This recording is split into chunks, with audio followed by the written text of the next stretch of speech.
Can digital art make you a better artist? Now that's a question I want to find out in this video. Last year I tried drawing every single day with a pencil and I think I did pretty well. But would there be a difference if I tried digital art? And if so, what would that difference even be? So let's find out. Let's try digital art for 30 days. Plan is to draw every day for 30 days, but that's a bit boring. So let's change things up a little bit. At the end of every week, I have to produce an artwork, and the final artwork has to be in color because I avoided it like the plague. Now, this is going to be hard because during this challenge, I also happen to be flying to Singapore. So I'm going to have to figure out how I'm going to produce an artwork and also travel at the same time. So yeah. So on day one, I did the obvious. What did I do? I picked what software I was going to use. And there were a lot of softwares to choose from. There was Clip Studio Paint, there was Photoshop, Krita, whatever you name it. In the end though, I ended up choosing Clip Studio because that's the one I've seen a lot of YouTubers use. And to top it all off, there's even a 30-day trial for Clip Studio. So it's perfect for this challenge. When I finally had everything set up, my initial reaction was that of surprise. I was surprised that everything felt a lot more natural than I had expected. After getting a feel for everything, I wondered how I was going to start, but I figured I'd start out with portraits because that's what I've just been doing in my sketchbook anyways, so I just started there. And so I was able to draw this. I also realized that I could have both my drawings and my references next to each other, which was really useful. I'm actually running a one monitor setup, so it's a bit annoying switching back and forth between tabs all the time, so it's nice to have that feature. On day 2, I pretty much followed on the same routine. On day 3, I'm pretty much doing the exact same thing, but at this point, I probably should have watched the video, but you know what? It's okay. I'm kind of just doing it my own way, which is also fun. But there were things that I found immediately useful, like layering. That was nice. I'm surprised I didn't use layering at this point. It's really useful. Before this, all I did was just draw on one layer, which isn't necessarily a bad thing, but it's also like, what am I using this art program for? I personally use Photoshop to do all my thumbnails, so this part of the process wasn't that hard to learn. And then I found out about the lasso tool. My gosh, is this a useful tool? Have you ever just worked on your piece, done the final sketch, and then realized a part of your drawing is just completely cooked? That happens to me all the time. So finding out about the lasso tool was incredibly helpful because all I had to do was just resize it and then just erase a bit of stuff and then it's fine. Like I didn't have to erase the entire thing and then feel like crap for like 5 hours. So that's great. And most importantly, it saved me a lot of time, which is incredibly important to me. So yeah, I've noticed that digital drawing can be very convenient, which is very helpful for particular people. And this might be a controversial opinion, but I don't think the learning curve is as bad as I thought it would have been. Coming from someone who's only drawn in their sketchbook for almost a year and a half now, I feel like the fundamental process is just very similar, but you just do it in a different way. But I think the main thing is you get to that point faster, which is nice. And on day 5 to 7, I finally realized I had to make an artwork. I completely forgot about that part. Before I knew it, the artwork's due date was coming up fast, and I had nothing to show for it. So I had to think of something fast, or I'd already failed the challenge in a week. I mean, the start of every challenge is always going to be so hard because you got to go through this and that. What was I going to draw? Who is it going to be? I drew One Piece, Luffy, just like One Piece. That's it. And just a spoiler, but I think One Piece might be a common theme in this video, so I'm sorry. Actually, I'm not. Look, I even bought One Piece Crocs. And I drew the draft with my first artwork, and I was surprisingly actually really happy with it. And so it was time to use the OP feature of putting a layer on top of another layer and then just doing your line work over it. And so I started to do my beautiful line art on my beautiful sketch. And oh my god, who is that? Oh, that is not Luffy. That's not him. He looked pretty good in my sketch. I don't know if you guys can see it immediately. Maybe it was just me, but that's not Luffy. That's Fluffy. I mean, I don't really know what happened in between the time that I was sketching and I was doing the line art. I mean, it kind of looked like him in the beginning, but then as I drew, it just wasn't him. Like, I don't know. And to make it even worse, can you guys guess just when I realized that his face was wrong? Yeah, it was on day 7 at 10 p.m. I had 2 hours to fix this. And already on day 7, the first artwork, I have put myself in an impossible situation. How was I meant to finish a complete artwork as a complete noob in art in less than 2 hours? If it was anywhere, it would have been fine, but it was his face. That's the first thing you look at. So it was pretty important that I actually fixed this. So I spent a lot of time just trying, line after line. By some miracle, I actually managed to fix his face 10 minutes before the deadline, which is insane. And I feel like the only reason why I was able to fix his face was because of all the facial drawings I did before this. Actually, I think they're called portrait drawings, not facial drawings. So don't do that. I even had some time to do some coloring, which was nice. I mean, it's not much, but I had two versions. One with some color and then the other with just a black cloak because I thought it was cool. And this is the final drawing. What do you guys think? Is it 10, maybe 9, 10? And so on the next day, I was so mentally drained from the hell that was the day before. I decided to just draw a boxer, I guess. That's him. He looks nice. The following drawing will describe pretty much day 9 all the way to 14. And so after lots and lots of thinking, I settled on Zoro. Oh, surprise. And the following days, I pretty much just kept working on my artwork very slowly with the very little time I had. And for this artwork, I was hoping to be able to color it, so I tried to finish the drawing part of it as fast as I could. But when I did finish the line art and I finally fixed his face, it just felt a bit empty. And as you can see behind me, I just kept going and going and going, and it just kind of got out of hand. Like, I feel like I just added way more than I needed to. I've learned in art that you don't always have to keep adding stuff to make it look better. Sometimes less is more. But in the end, I had a lot of fun with it. Even though it was a bit much in the end, I feel like I really added to his aura, which is kind of the point of this artwork anyway. Also, can I just say, why did I ever think that drawing swords was ever going to be an easy task? It's not. I think I actually spent more time drawing the sword than actually drawing Zoro. But by the end of it, I was pretty damn proud with what I drew. A year ago, me drew this, by the way. But unfortunately, just like the Luffy drawing, some stuff came up in real life and I just didn't have time to color it all. So this was the best I could do in that time.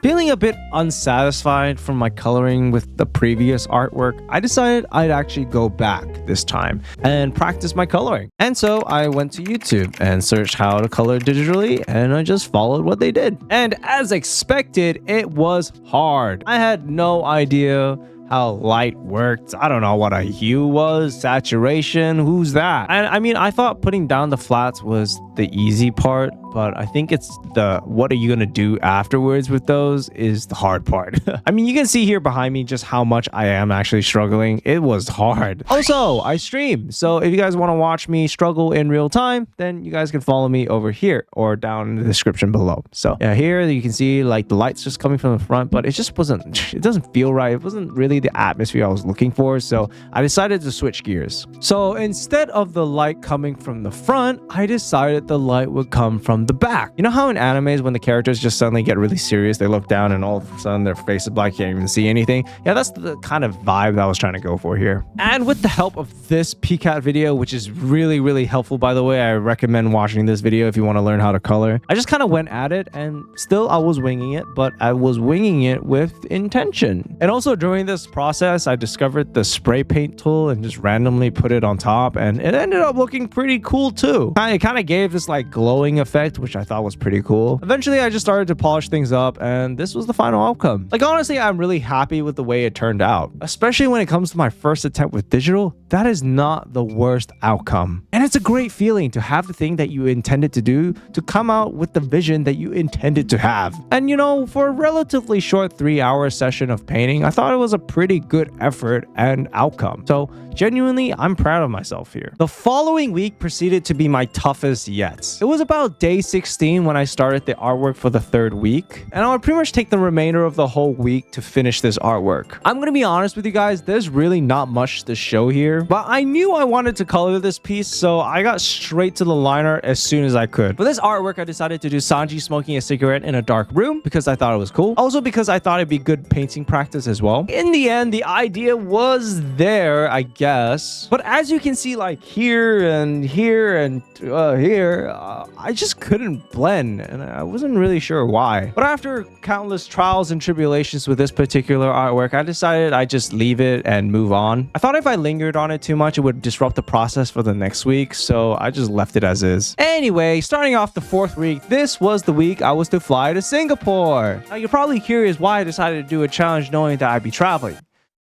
I don't know. But anyway, I made this garbage the day before my flight and I took off to the airport. Now, obviously, if I was gonna draw digitally in a foreign country, I need something to draw digitally with, which is why I brought my trusty iPad. So I got to the airport, boarded the plane, and started drawing on the iPad for the first time in my life. And low-key, I feel like I was more excited over my romanticized idea of drawing on the go over actually drawing itself. Because, I'm not really sure why, but it was hard. Like, I wasn't sure it was art block yet at this point, but I just couldn't think of an idea. I feel like compared to my PC back at home, I felt like I had less space to work with somehow. And that somehow made me feel that I was more restricted in some way. I don't know, that was weird. But nevertheless, I kept going and I was pretty dedicated. I was drawing on the Singapore MRTs on my way to places. And though every day I was drawing abroad, which is an impressive feat in itself, I came to a sudden realization. I hit arc block. On the last week, in a completely foreign country, using a tool I had never used before, I hit art block.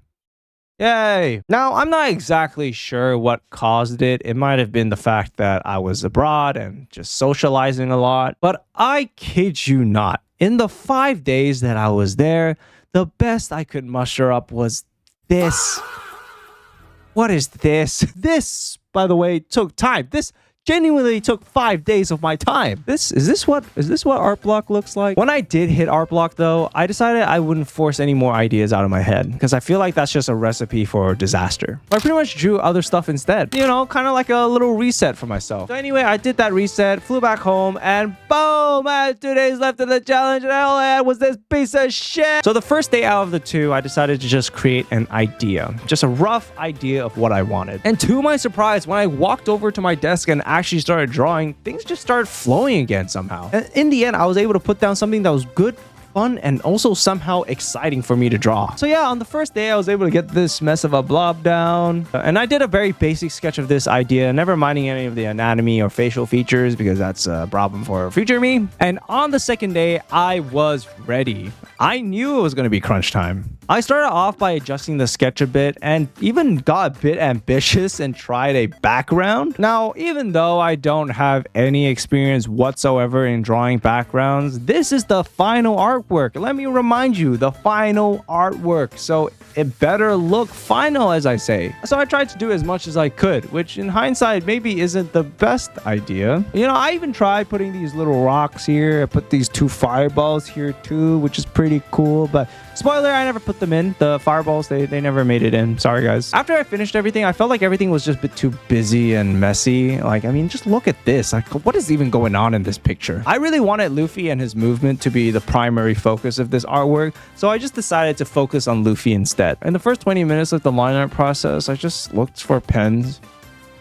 That wasn't very good use of my time, was it? So after finishing the line art, I went straight to painting because I knew that would be the hardest part of this entire process. So I put down my flats and yep, this is where hell on earth began. I tried everything, man. I stroked and I stroked and stroked and stroked until I could stroke no more. And after a few hours, the best I could muster up was this, which is it's not bad, but like I just felt like it was very disconnected in terms of a painting. So, you know, I was very like, you know, like, I knew sitting at my desk for hours wasn't just going to help me. So I purposely put in volleyball midday so that I would just get out of my house and actually do a sport and then come back with a fresh mind. And even though I knew I would only have about 2 hours left by the time I would get home, when it looked like this still, it'll be all right. Anywho, I got home, braced for the worst, and got to work. And though I still couldn't quite figure out why in the world my brushes weren't blending, the colors look so much nicer. I also realized that it's probably better to pick your color palette way before you start painting rather than in the moment, but it's okay. We're learning. goodness. And during this time, I'm asking my artist friend on advice on how to paint, and she just randomly says that I probably should blend my edges by now. Now, I'm a noob, right? I don't know what blending your edges means. So I ask her, what do you mean by that? And she goes, you know, you can use the blend tool to, you know, blend. And I'm just like, what? So you're telling me this entire time there was a tool called blend and I didn't know?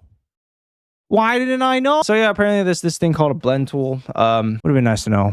So yeah, after I tried it, and oh my god, it's beautiful. That's what my paints could have looked like. The difference was like night and day. Like instantly, I felt like I unlocked a cheat code or something. And I just went to town blending all my edges, which was pretty fun. Finally, everything was just coming together. And in the final sprint, I pretty much just put all my effort into finishing Luffy. I knew I wasn't gonna finish the background because I only had like 5 minutes left. So that was never happening. So I cleaned Luffy up a bit, did a bit of blending here, did a bit of blending over there, and created this. Holy jabogally sh... Yeah, it's not perfect, obviously. But like, wow, I couldn't believe that I actually made this. Like, guys, take a look at what I'm about to show you, all right? This was the first day of my drawing challenge. Remember that? What? To think I could get this far, especially with color, is absolutely insane to me. I think the level of progression that I've been able to make in this month alone completely outpaces the 6 months that I did in my 1 year long drawing challenge. In the 1 year challenge, I was really focused on the doing part rather than the improving part, I feel like. Because if I messed up one day, it's just all over, you know? But here I had to actively search how to do techniques, how to do this, how to do that. And also, I always had an artwork to do every week, which I think really helped in terms of my progression. Digital art is definitely a lot more fun than I would have ever thought it would be. To be honest, I thought I'd be sticking to the sketchbook for years to come. But after this challenge, it's no wonder so many people flock to digital. I mean, it's fast, it's convenient, it makes sense why people would want to start with digital. There's so many mediums for you to try, and there's way less paper, which is nice. But would I recommend you use it starting out? I mean, sure. I don't think it really matters what you start with, to be honest. I think at the end of the day, what matters is your attitude towards your learning. I do think starting out with a pencil, though, does have its benefits. Like, you have to be way more patient. There's no layering. There's no lasso tool to help you when you draw your head too big. Because, you know, if you mess up, then you just gotta learn and erase the whole thing and do it again, pretty much. I know that just sounds horrific, and it is. But I think that painful process taught me a lot about art that digital can't really replicate. Or I guess it just hides it. Like, it's still there, but you know, there's tools to help you out to get to that point faster, but you don't learn from it as much as you do when you actually draw with a pencil. But yeah, that was my 30-day journey. It was long, it was hard, and many strokes were made. I don't regret it one bit, and I hope you guys also try this challenge too, or just challenge yourself in general. So what do you guys think? Do you think you should start with pencil first, or do you think digital is the way to go? I hope you guys enjoyed this video and somehow feel inspired to pick up a pen today, because man, I just love art and it's fun. And yeah, I guess I'll see you guys in my next video.